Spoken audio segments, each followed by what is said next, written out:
Stop using me for your propaganda, for your agenda. I don't know what Trump said, but I'm sure he didn't call me a loser. I didn't hear him call me a loser. Stop using my image.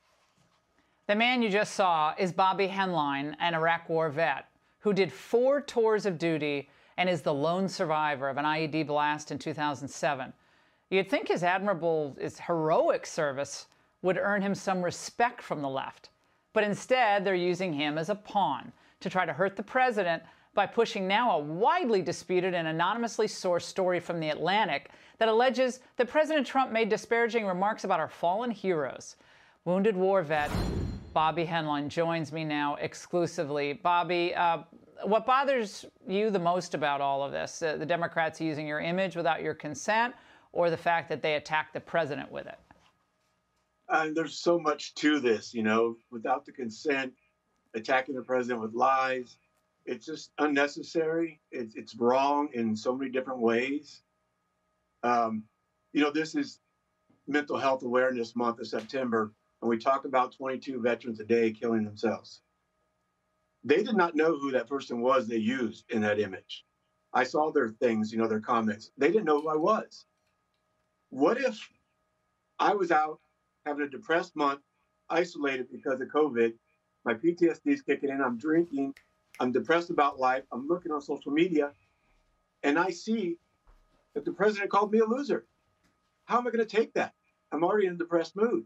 They don't know what situation that veteran's in, and they just throw the picture out there like that, and they don't know how it's going to affect them. I mean, that could have been a veteran who just killed themselves last week, and here you just reminded the family about it, and you threw it out there using it as a prop. There's so many things that could have gone wrong with this.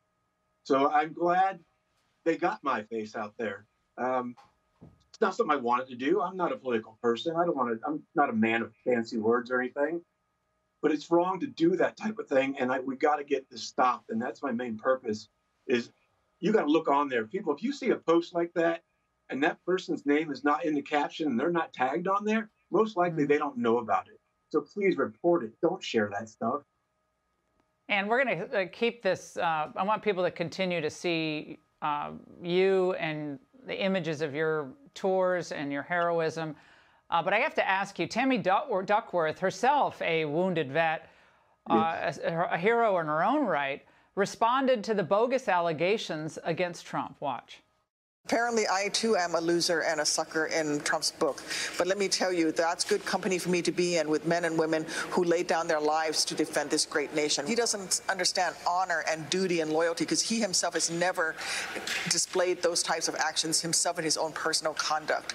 It is shameful that he is the commander-in-chief of this military. Bobby, a lot of folks out there are taking Tammy Duckworth's words as gospel. No, don't. I mean, the sources are anonymous.